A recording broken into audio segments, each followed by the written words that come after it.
grab your favorite beverage. In this dating advice, we're gonna talk about, well, what to do if an ex doesn't reach out. Should you wait longer, 60 days, or maybe you have the wrong expectations? So I have a message from a guy who basically has been doing no contact for 30 days and now he's wondering, well, do I do 60 days instead? What's going on? Help me, give me advice. Let's go into it. Don't forget to subscribe, and if you subscribe, then let me know in the comments I subscribe because I want to be a king. And here's the greatest quality about me that my dream woman is going to love about me. Don't forget to unleash the king within. Okay, let's get right into this. Let's get into his message. He says, "Hi coach, I need special advice.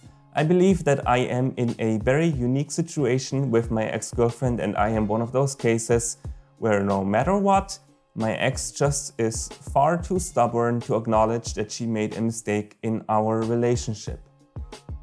Well, if that would be the case, you can't do anything about that. You have to wait for her to acknowledge that if she made a mistake, and that's the only thing that you could do. You can't force someone to recognize, hey, you screwed up and you need to rectify your ways of wrongdoings or whatever mistake someone did.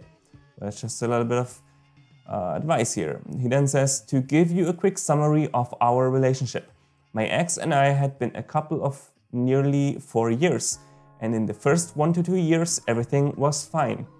It's normal, typically, that's when you are in the infatuation period, everything is fine, no matter what you do wrong, you can't really be upset at each other. And then after 1 to 2 years, that's when it went wrong." So he says, "We both were incredibly happy and had been planning our lives around each other. We'd been living together, adopted some puppies together, and while we haven't been engaged, we did talk about marriage in general a few times, just to discuss whether we think it's something we believe in or not, since we are both not exactly the religious type." So you can see things were quite serious and you were thinking, well, maybe we're gonna get married in the future. That's why it must hurt a lot and why you're reaching out to me. He then says, "But in the third year, and especially in the last, things got worse and worse between the two of us. There was a lot of bickering on the part of my ex, little things here and there that she didn't like how I wouldn't be doing the dishes properly, not cleaning up properly, etc. On my part, I also wasn't perfect. I lost my temper too quickly and with her when she needed my help or attention. Looking back, I think we lost the spark in the last 2 years of our relationship and took each other too much for granted. And instead of showing appreciation for each other, we had a lot of tiny nitpicking at the flaws of each other. It's kind of normal that happens, so you just have to learn how to communicate better. And that's not a bad thing.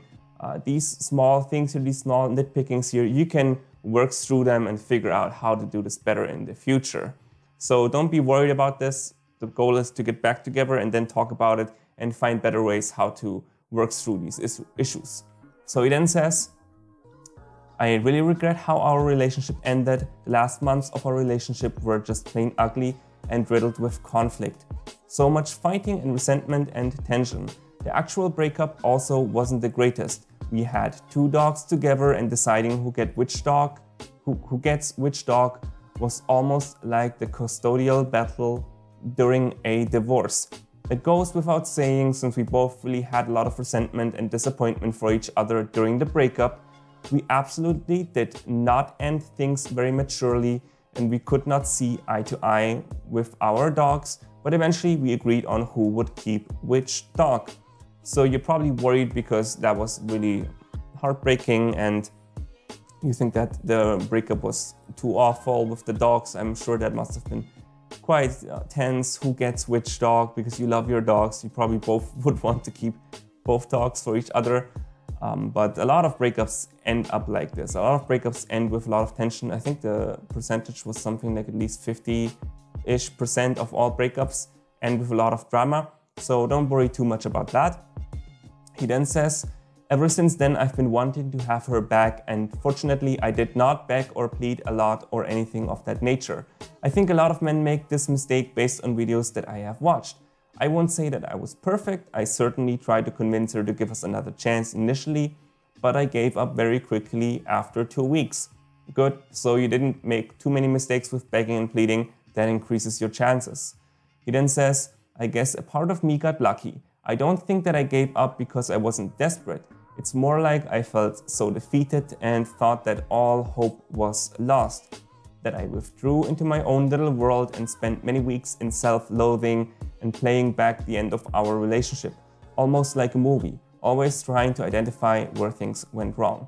So it's not a bad thing, but you shouldn't overdo it. Well, first of all, it's kind of good, even though you only stopped begging and pleading because you felt self-defeated, at least you stopped begging and pleading, giving her space. It's good that you're reflecting on what went wrong, identifying where did things go wrong. The problem is that you are playing it back like a movie over and over. I would do this once, maybe pick up 1 or 2 relationship books. You can pick up my book, Unleash the King Within, read the book, think about, okay, where did we go wrong? Then write it down on a piece of paper, grab a proper pen, don't write it down on your laptop. Spend like an hour just writing these things down, maybe writing a letter, but write that letter just to yourself, reflect on it, and then you store it. You store that knowledge for the day when you get back together, and then you can talk about these issues. There's no point in beating yourself up and thinking over and over, what did I do wrong? Because surely she must have done a lot of things wrong as well. The only productive, healthy thing that you can do is come back together, then talk about it. And obviously both of you should have reflected on this by then. You just don't need to reflect over it all the time. So he says, this was awful for my mental health, but at least it kind of automatically stopped me from contacting her. So even before I knew about it, I was basically already doing no contact. So when I found out about no contact, I was already almost 30 days in with no contact. Well, minus the first 2 weeks, but nothing had happened since then. So I thought to myself, okay, I guess I didn't do things properly. After all, the first weeks were still occupied with trying to convince her to get back together. So I decided that instead of doing the typical 30 days of no contact, I would instead do 60 days no contact. But after I was done waiting for 60 days of no contact to be over, she still didn't get in touch with me.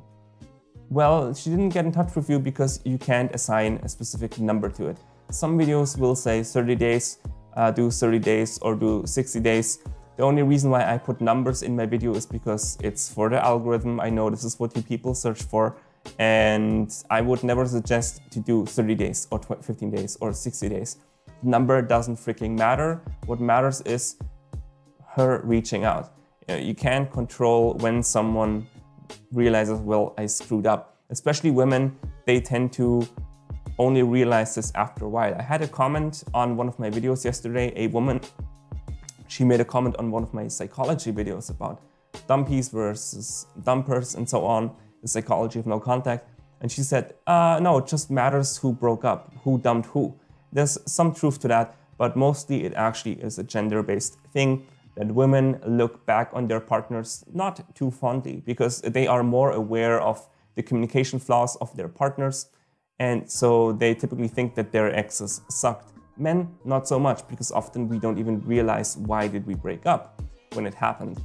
And so women need longer to realize, hey, I made a mistake and have regret, and then reach out to their ex. And so that's especially why 30 days is really awful advice, because typically it can last longer than 30 days, especially if the breakup was not that clean. So don't assign a specific number to it. It doesn't matter if you did 30 days or 60 days or 90 days. If she needs 5 months, then she needs 5 months. It's just how it is. We don't assign a specific number.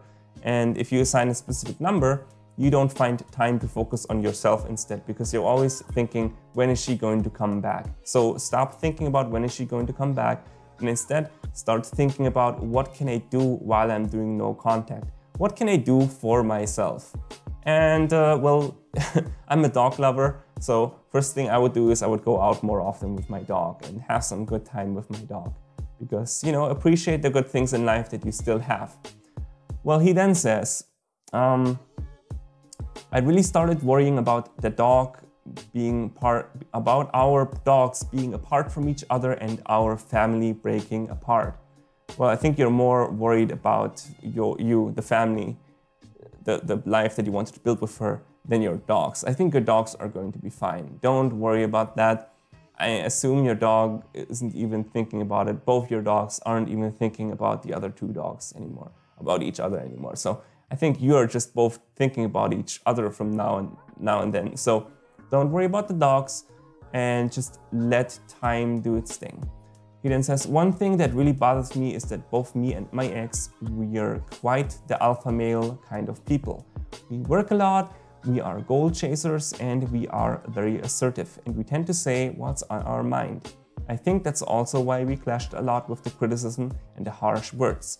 It's definitely one of our communication patterns that did not work out so well. The problem with this is that I believe that my ex is just too stubborn to get in touch with me and admit her regrets. We both have this tendency of wanting to be right. I already expressed my regret to her when I was begging and pleading a little bit. So she should know what I think. I made a big mistake and that I want to fix my mistakes, but it seems as if she's not willing to do the same thing.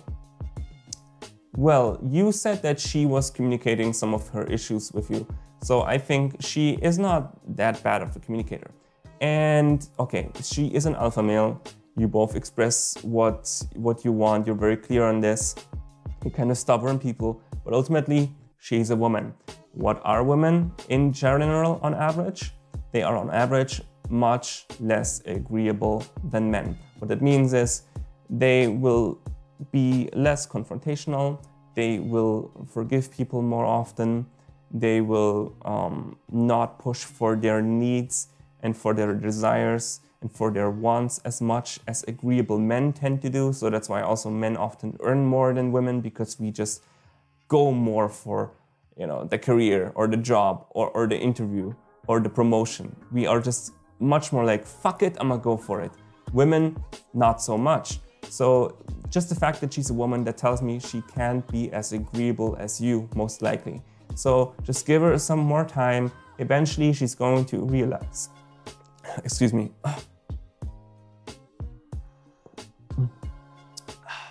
Eventually she's going to realize that she made a mistake and she just needs more time. So if she's a bit more on the stubborn side, just give it more time.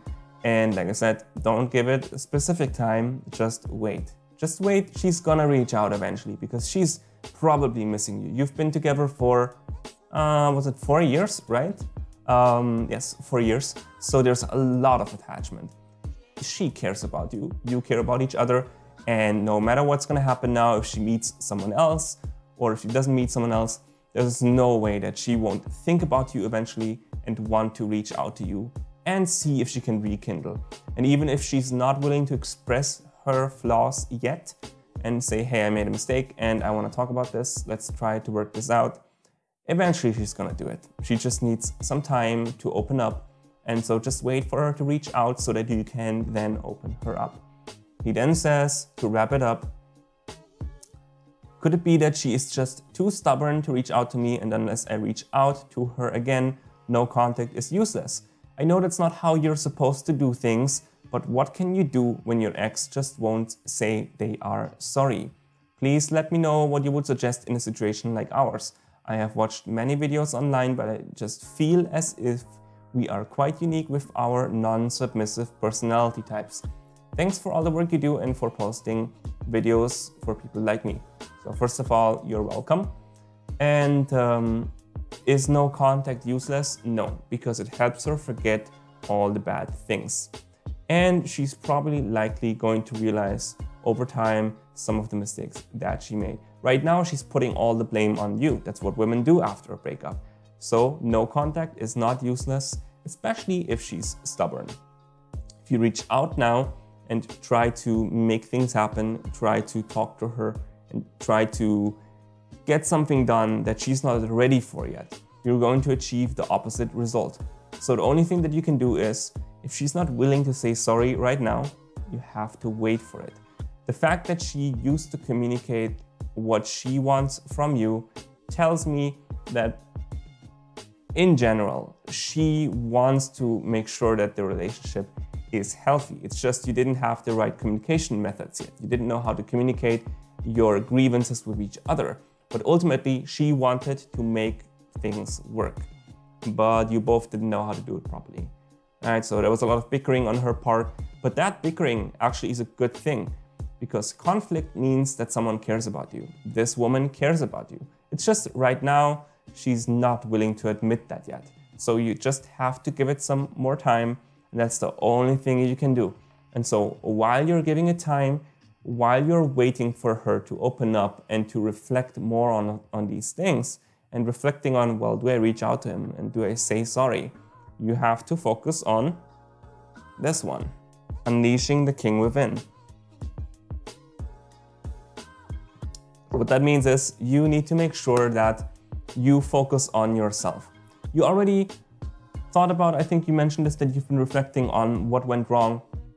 And I would do this a little bit more, but do it very conscious. Like write it down on a piece of paper and write it down with bullet points. What were your 5 biggest flaws, your 5 biggest mistakes that you've made with your communication, your 5 biggest mistakes with how you didn't treat her right, or how you didn't take enough time for her attention, doing some of the things that she asked you to do, like, what was it, doing the dishes, something like that. They're not big things. So what are the small things here and there that you need to change in your behavior and in your communication patterns? And also just focus on yourself. Get back on track. I think you mentioned this, right? You're both alphas. You go for what you want. So what is it that you want aside from her right now? Focus on that. Focus on becoming a king. Focus on becoming awesome, because then once she sees that you are a king again, she's gonna want you back. And also you didn't beg and plead that much, so that makes it much, much easier. So let me know, what do you think about this advice? Like I said, don't forget to unleash the king within. And if you liked this video, then obviously give me the thumbs up and subscribe to the video, subscribe to the channel, I mean, of course. And if you subscribe to the channel, let me know in the comments. I subscribe because I wanna be a king. And here's the greatest quality about me that my dream woman is going to love about me. Inspire everybody in the community. And if you need some more help, there's obviously more ways how I can help you. One, you can get my book, Unleash the King Within, from Amazon. The last third of the book, roughly, we have it, start the journey with your woman, talks a lot about conflict resolution and how to maintain healthy habits with your woman. So this part of the chapter of the book is going to be most important for you, but probably also the second part of the book, which is all about becoming the rock in the surf, becoming the man that your woman can rely on, and becoming confident. And I think there were some issues that you did, and I'm assuming you probably became a bit insecure when she started bickering. And you have to learn how to deal with these things. So my book can help you. And of course, you can always book a coaching session with me. I'll see all of you kings in the next video. Don't forget to unleash the king within.